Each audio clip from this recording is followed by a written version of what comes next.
Hello, everybody. Welcome to, I don't know if is it a Sonic Talk special or just an interview. I mean, I don't know. It doesn't really matter, does it? But the main point of focus is the fact that we're here talking to Tim Exile from Endless, with 3 S's, who you may know from other videos that we've done, because we talked about your flow machine, we talked about your reactor patches over the years, and we've talked about flow machine as well. I'm pretty sure that Gaz did a thing with not flow machine, with Endless with you, didn't he? And he's been using it.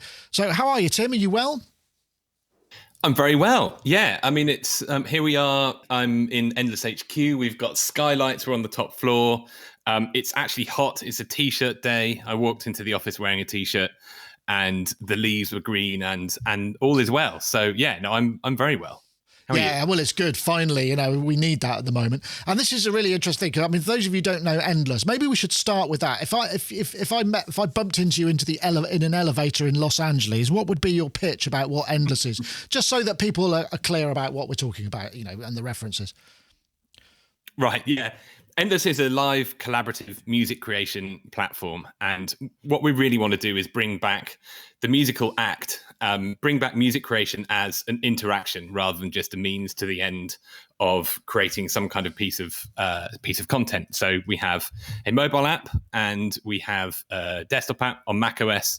Windows is coming soon.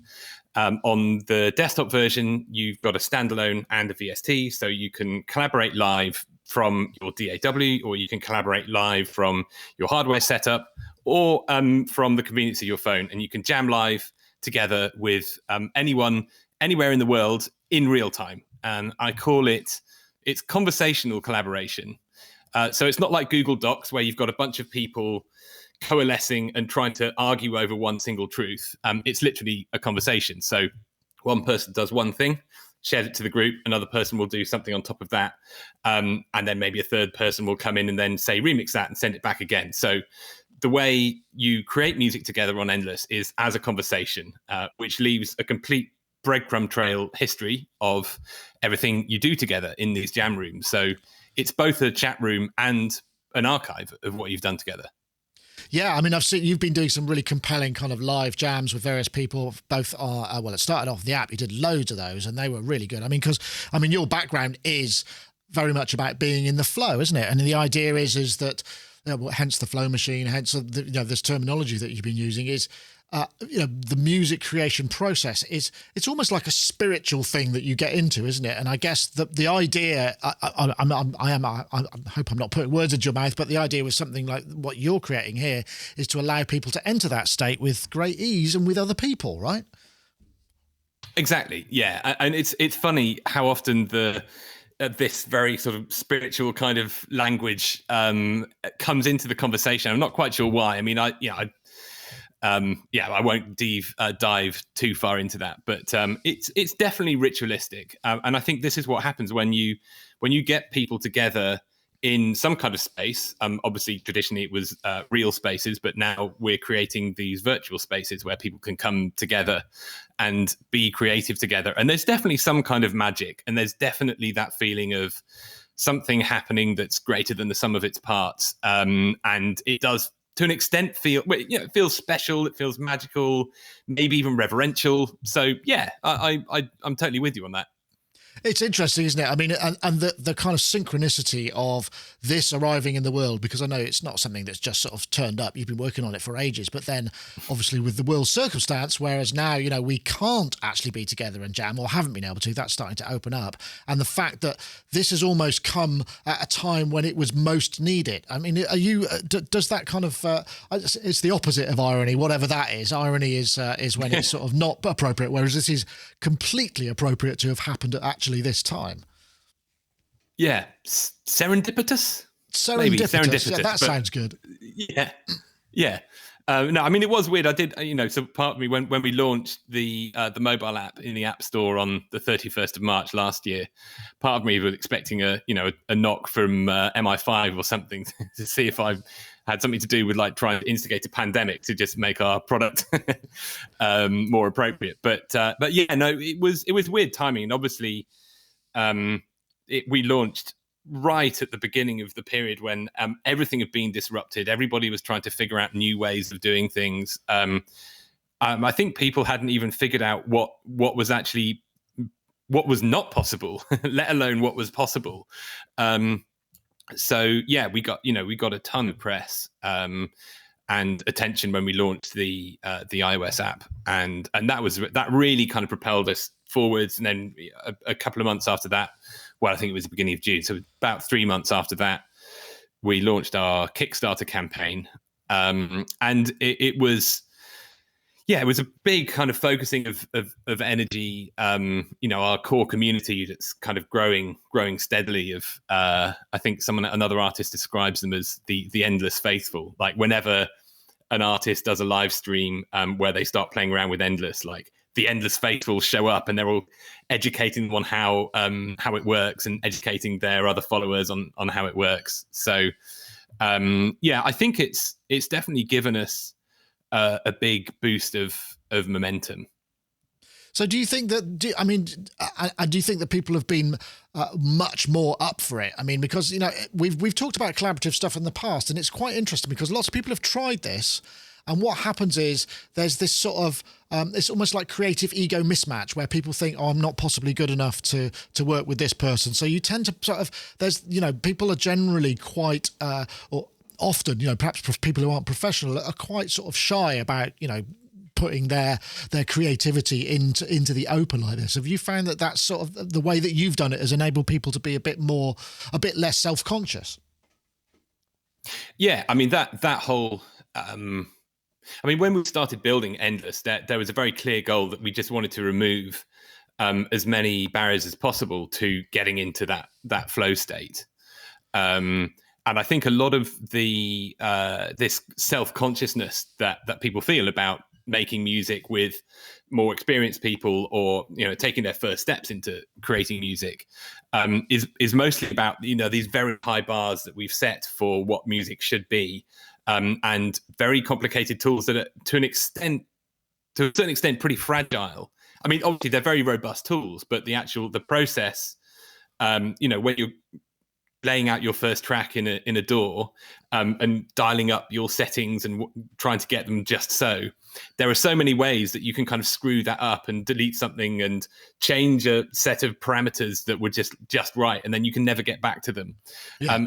And I think actually it's that feeling of risk, that everything you do somehow has risks attached to it. And I think we were very clear that we wanted to engineer out that, so you can, with the way the versioning and the riff history works is it really encourages you just to throw stuff at the wall, because if it doesn't work, you've always got a very simple path back to the thing that did work, and you never overwrite anything. So that was really important to us. And other things like there's no record arming. Endless is always recording, and you just grab retrospectively the good stuff. So you never worry about whether you weren't or whether you were recording.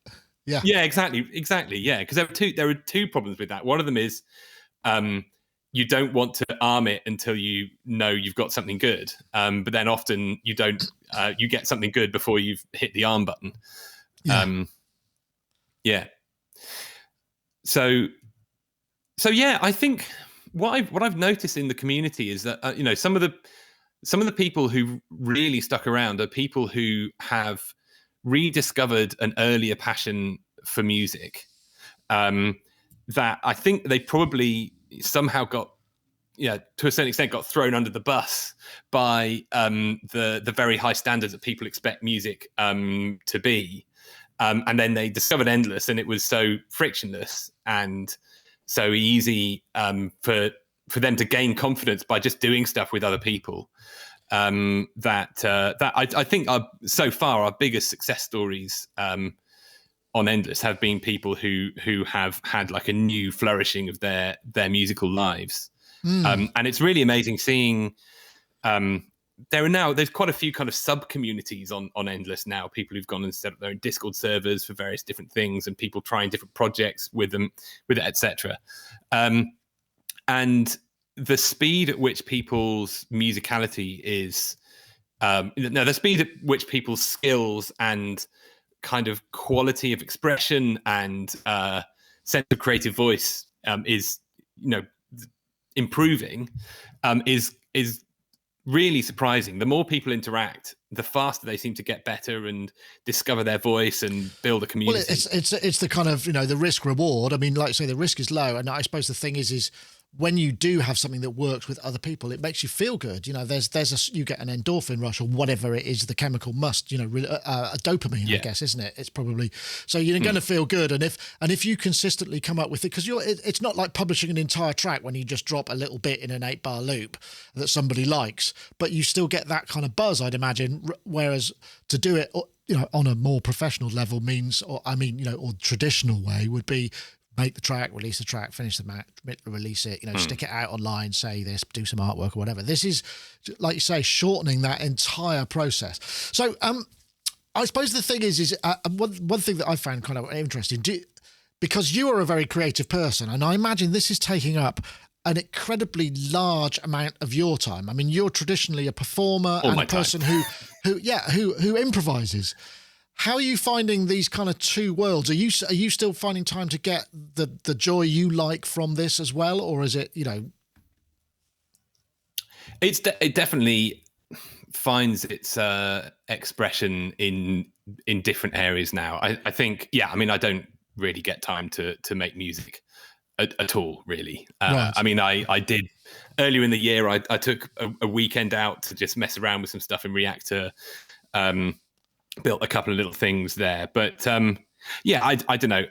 On the other side of that, I mean, I don't have any time to be creative, but then I do probably feel even more lucky to get to be make stuff that makes people creative. I get to lead this project. Yeah, absolutely. Yeah, and I think seeing other people flourish and see, there are people who have told me quite explicitly that it's changed their lives. It's radically changed their lives more than any other thing. It's like they've really found their people, they've really found their voice, and that if that just happened to like 4 or 5 people, I'm fine. I'm fine with like sacrificing my personal creative career. Yeah, well, presumably it's just for a period, though, surely. I mean, because there'll be times when it gets a life of its own, I suppose, that you'll be able to kind of step back and maybe have more time. I mean, I do hope so, because your stuff's great. So, we want to hear more of it. Thank you. Yeah, I mean, I do. That's not to say that I don't have a ton of ideas. I mean, the sort of backlog of things that I want to build in Reactor, and eventually actually learning to write proper code in C++. But that list grows by the day, and there's maybe the PhD I'd like to do someday, all this stuff. But I mean, right now, that's for the next few years at least. That this is, I don't know. I think I can't imagine doing anything else that would bring any greater sense of kind of purpose than what I'm doing now. Oh, excuse me a minute. Just want to interrupt there. I want to let you know about Isotope Producer Club. Club is a one-of-a-kind membership for producers ready to take their tracks to the next level. Once you join, you'll gain access to powerhouse Isotope plugins and a curated selection of tools from our partners, such as Melodyne from Celemony. Plus, as long as you're a member, you'll get every future update to the Isotope plugins in your membership for no extra cost. We'll also regularly serve you new curated content like exclusive, inspiration-sparking sample packs and preset packs, and industry-leading training ranging from our own tutorials to vocal production lessons from the world-renowned Berklee Online, taught by Grammy-winning producer and engineer Prince Charles Alexander. With new content being added every month full of valuable production techniques, tips and tricks, and solutions to common production problems, becoming a member is an investment in your career that grows as you and your career do. For more information on Isotope Producers Club, head to isotope.com. And of course, you could also save up to 10% of all plugins over at isotope.com/sonictalk. If I press this button, I think this will be the right one. Yes, there we go. Enter the code SONIC10 at checkout to save 10% on any Isotope plugin or bundle. Once again, we thank Isotope for their support of the show. I mean, one thing that's really happening a lot at the moment is lockdown and the pandemic has accelerated change enormously. And I know you've spoken to Gaz. I've seen interviews you've done with him. You've got quite strong opinions on the way that not the business or the industry around music needs to change and is changing. Do you think that that's happening now because partly because of what you're doing with Endless, but also just generally through necessity? Things have rapidly accelerated. There's been this kind of huge shift in our expectations. The way we communicate, the way we are creative, all of these things, and that's happening because of the pandemic. It's like, right, we got to get on with stuff. I mean, are you finding that that's chiming with what your vision is? Yeah, absolutely. I mean, I think there's quite a few changes that have been accelerated. And some of these changes we've had. We were talking, I think, before we started the call about Zoom and how Zoom has become a sort of almost like a human right. I think. Zoom came in at the beginning of the pandemic, and it's a substitute for IRL, in real life value. It allowed us to connect virtually in a way that we used to connect in actual rooms. But then I think that will, some of that will stick around. People realize how convenient that is. But in the long run, we'll see that fade as people start to meet up again in real space. But I think it has accelerated a lot of trends. I mean, not least, it's really underscored how the streaming services, the economic model around streaming services are not serving artists as a primary point of contact for people to consume music. And I think actually what we're seeing is there's a lot of buzz about direct to fan nowadays. Obviously, Patreon has had a huge boost, and I know a lot of friends of mine who've either started Patreons or massively boosted their subscribership on Patreon, which I think is amazing. Bandcamp as well. Yeah, well, and BandLab as well. It's very similar sort of thing. And BandLab as well. Free service, Yeah. And I think we're moving away from the era of big aggregators. So, we've had the last 20 years of the music industry has characterized being based by basically flailing around, trying to find out how to retrofit a business model on something that essentially made music free. When Napster and peer-to-peer file sharing came along, it made it free and pretty convenient to get any kind of music you wanted to get your hands on. And the streaming service business model is essentially what you're paying for in a streaming service from a consumer point of view is actually a really convenient user experience that the torrenting sites would never be able to provide because it's peer-to-peer and it's open source, etc. So I think the value proposition for the consumer is like, don't worry about torrenting. It's a shit experience. Pay us $10 a month, and we'll give you a really nice, super slick user experience and loads of convenience, etc. And we'll try and divvy up some of these.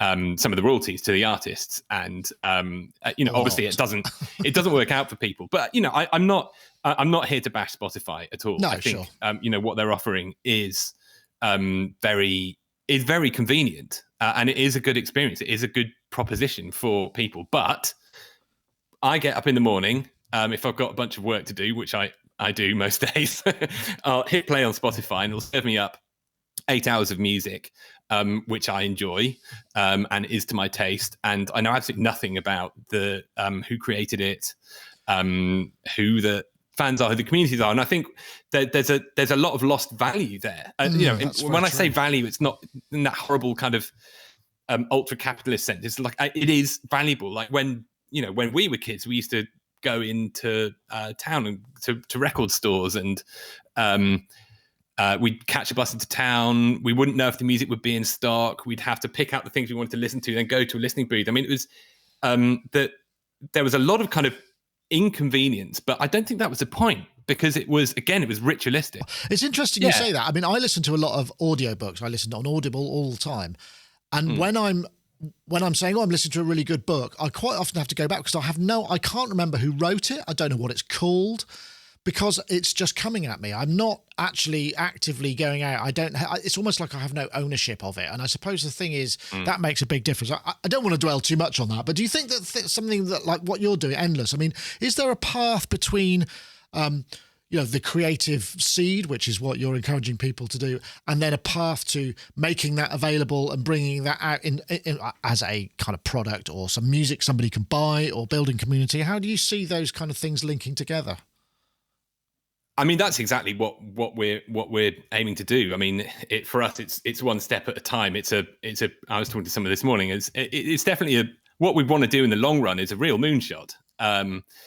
But it's a really exciting one. I think it's really, really worth pursuing. To emphasize, we want to emphasize the musical act, and we want to emphasize what happens when people gather together around the musical act, whether that's to create it or whether that's to witness it and be a part, be there in the room where when that thing happened. And one of the things that we're looking at now, and this is not just for all the Endless users tuned in.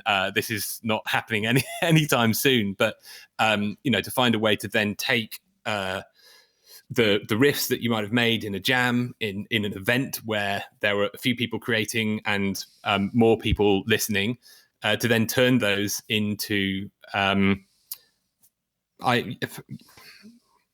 it's difficult to know. I mean, I call them almost like collectible sort of mementos assets, I suppose. I mean, keep sets, yeah, or multi-tracks. Yeah, yeah.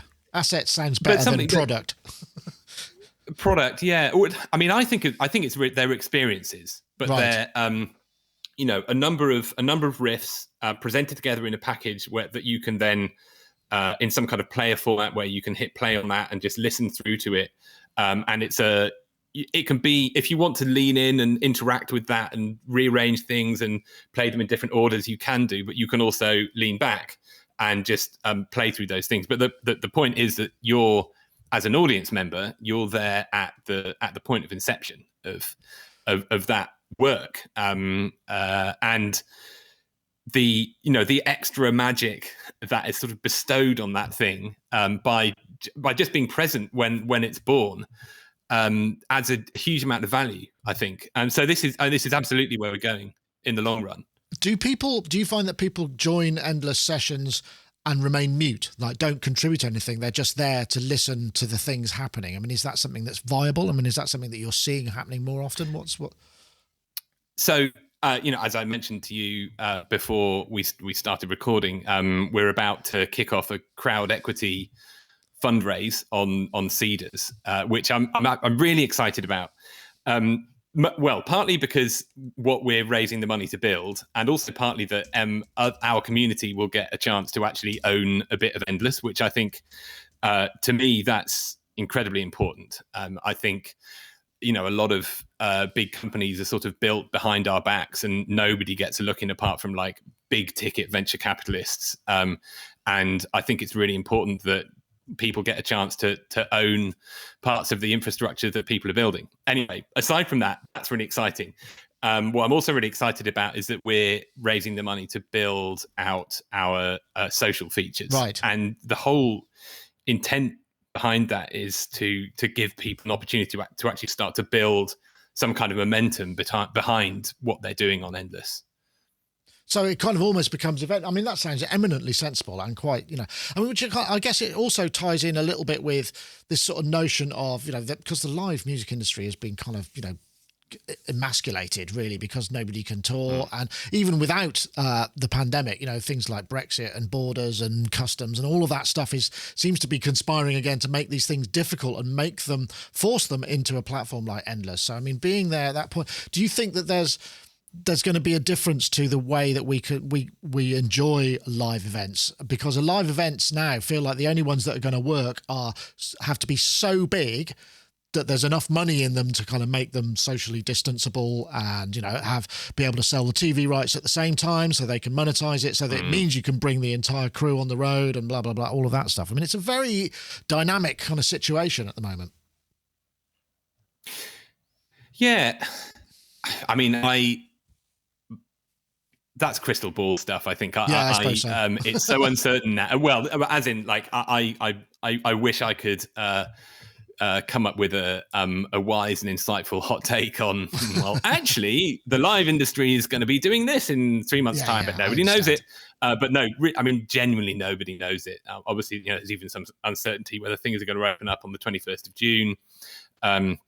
We don't actually. Obviously, there's been one pilot, that pilot show in Liverpool.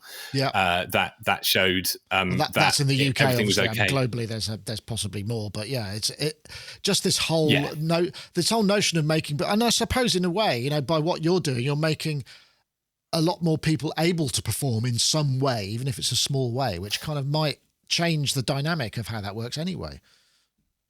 Yeah, I mean, one of the things I'm really excited about is, as you mentioned, we've been doing various live streams. We've brought some of the Endless community. We've paired them up with some more established artists and got them to jam together live on Endless, and we've streamed that to our Twitch channel. Those are all, watching those events is really, really exciting. There was always a real magic around it, particularly if we go the extra mile with the production values and promote it properly, then they end up being quite magical events. I'm really excited about, not least, I'm in Endless HQ. We got the lease on this place at the beginning of March. I literally signed it on the 2nd of March, a lease for this space. And it's supposed to be a sort of mixed mode office and event space. So right. So you want to get our the timing going, was... Yeah, so we want to get the events going, and we've got a 4K sound system here, and we can bang it out.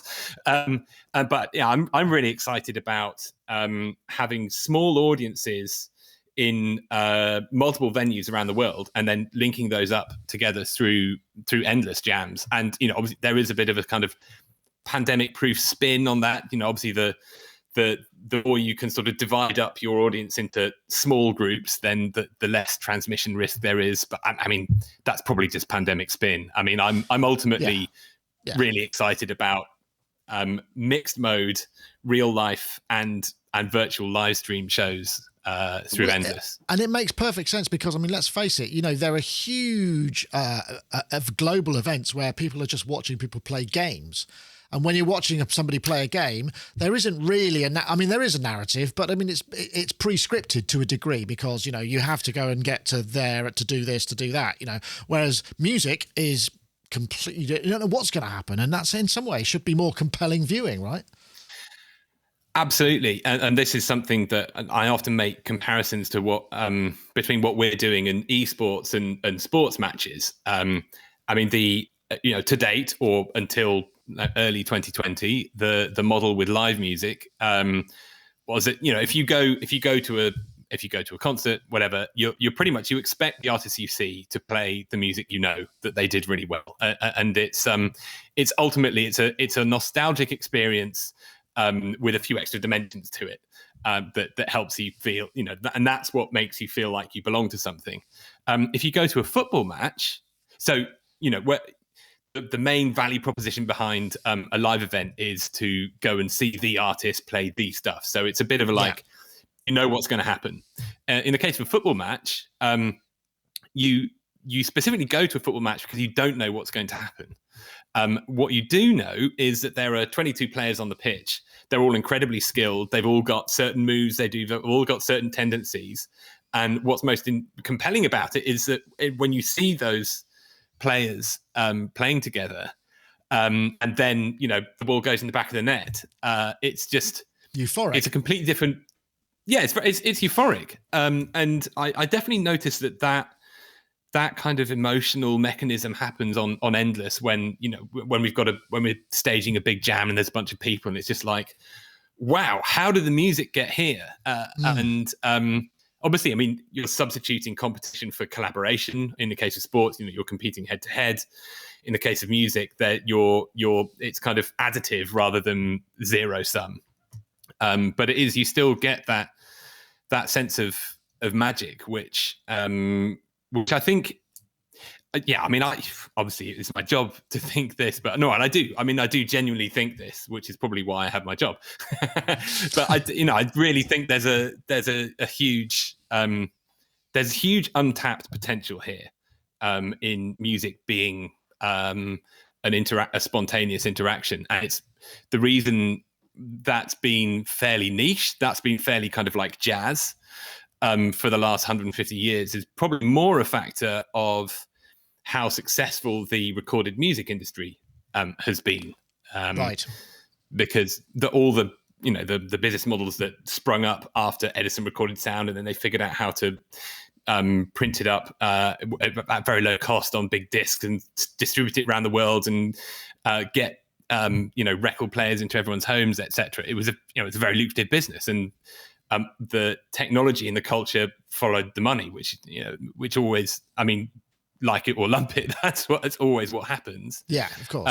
So I think it's more that this idea of music as an interaction just got drowned out by the recorded music industry. I think you're probably right. I mean, so what's interesting to me is because obviously Endless, generally speaking, I mean, and this is, I realise I'm being very broad here, is generally kind of linked to electronic music types. Are you finding other people finding like folk musicians jamming together?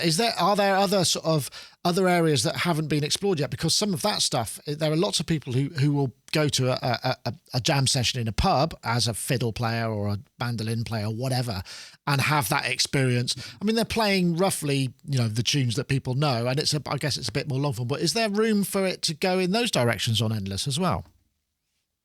Yeah, absolutely. I mean, I think right now you're right. We definitely super serve electronic musicians, and the product was initially designed by a bunch of folk who were into electronic music. But the basic workflow behind it it's never going to be a tool for aleatoric avant classical that never repeats itself. There's always going to be, repetition. A certain degree of repetition is baked into the way Endless works. So You'll always be dealing with loops to a certain degree. But most popular music, popular in the not as in just music that we generally listen to day to day. The vast majority of that is loop based to some extent. We see. There's quite a few vocal jams, vocal only jams on Endless. There's quite a lot of kind of funk and jazz and soul stuff going on Endless as well. There's a lot of people, the core, the Endless faithful, love plugging in their instruments, their synths and guitars and keys and so on. And I really love hearing some of the riffs that come out of that because there's some real, there's some Endless community members who have properly got the funk and bring the funk in heap loads. And of course, if I could just pop in there a second again, I want to say thank you very much to our friends over at Modal Electronics. Let you know about the Modal Cobalt 8, which is an 8-voice extended virtual analog synth with innovative oscillator with 38 algorithms now with the new update, 29 endless encoders for real-time control, morphable 4-pole ladder filter, internal sequencer and arpeggiator, MPE support for expression, Modal app for Mac, Windows, iOS, Android and VST3AU available too. So if you want to find out more, go bit.ly/get_modal. So explain to me a little bit more about what the purpose of this kind of crowdsourcing, crowdfunding project is then. So we are going to we're launching a crowd equity funding campaign on Seedrs in late June. And that's a platform that essentially allows anybody in certain countries to invest in our company. So about this time last year, we ran a Kickstarter campaign, and that was to raise money to build the desktop product. And obviously the desktop product is something that we charge for. So it made sense to raise money in pre-sales, which is essentially how Kickstarter works.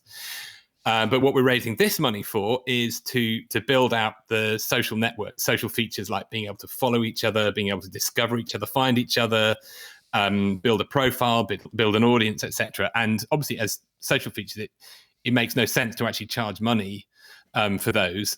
So instead, we're basically offering stakes in our business. So as we add these features, as we grow our user base, obviously the business becomes more valuable. And I think it's an ethical imperative that the people, particularly on a platform like which Endless, is creative based, is a creative base, and it's not just a tool; it's a place.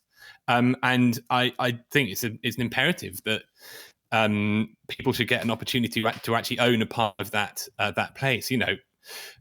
We've seen with the bigger social networks that no one really got to own a piece of it, and it's been very divisive. So I'm really pleased. I'm really pleased that we're doing this. Well, it makes sense because the people who are involved in it and help it grow can also be a part of the ownership of it, which I think, like you say, I mean, it sort of feels like morally right to do it that way and at least offer that opportunity. Right. Yeah. When does it launch? End of June? I mean, I don't know when this is going out, so we might be talking in the future or in the past, depending on, the travel of time.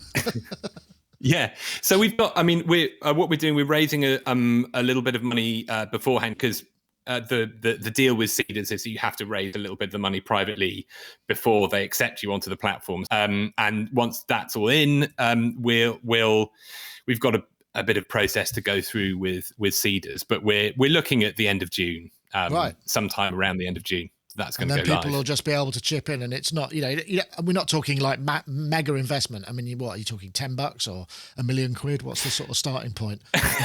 Yeah, not $1 million. We don't need £1 million now. There's all sorts of stuff we could do with, but if you don't need it, I'll take it. If anyone's got some, yeah. But yes, when I say don't need it, I mean there's a ton of stuff we could do. If people want in, what's the lowest point they could enter, for instance? I mean, is it kind of? I think it's £10 on seeders. Oh right, okay. Pretty sure so it's very accessible. Yeah. Right, okay. Very accessible. Yeah. So you're talking about then that's going to enable other things happening in the future, and what's coming. I mean, at the moment, the Endless mobile platform is iOS only, and also on Mac OS. Are there plans to expand it to sort of Android and Windows and all those other good places? Yes. So Windows is going to be coming first. That's late summer. We're looking at that, and the dev team are knees deep in porting to Windows right now. So that's happening. I wonder what you're knee deep in when you're developing on Windows. And maybe that's a word we don't need to know. But yeah, I'm liking the visual thought knee deep in. Yeah, or many tabs into Xcode. Knee deep in startup. Yeah, I don't know what. Yeah, something like that. Knee deep in startup. Yeah. So that's coming. So yeah, Windows is coming. That's coming. Android. I mean, it's still on the roadmap. We basically what our main focus. So we get Windows out. We're focusing on building social features into the platform. That's going to be the key focus until I'd say probably like April next year, and then then we'll be building out.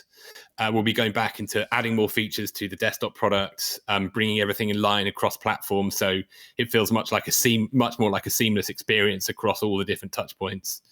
And then we start looking into ideas around firstly it's going to be adding creative features like VST plugin hosting and stuff like that. And then we'll be focusing on building out the kind of listening experience and allowing people to actually save and create and arrange works from the jams that they took part in, etc. Right. Yeah. I was going to ask a little bit about that because obviously, you do this. I mean, it feels at the moment kind of quite ephemeral, but have you seen endless jams forming the basis of things that then go on to become something else and become a thing?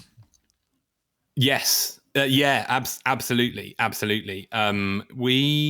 there's a one of the endless kind of sub communities they call themselves Track Club, and they are literally a club that make tracks out of endless jams. So they gather together every week, they jam together, then they pull the stems out and create tracks with the stems that they make in endless. And that community has generated a lot of energy and momentum. So we definitely know from watching how they're behaving that we definitely need to find a way to turn this ephemeral magic into something that you can kind of build on.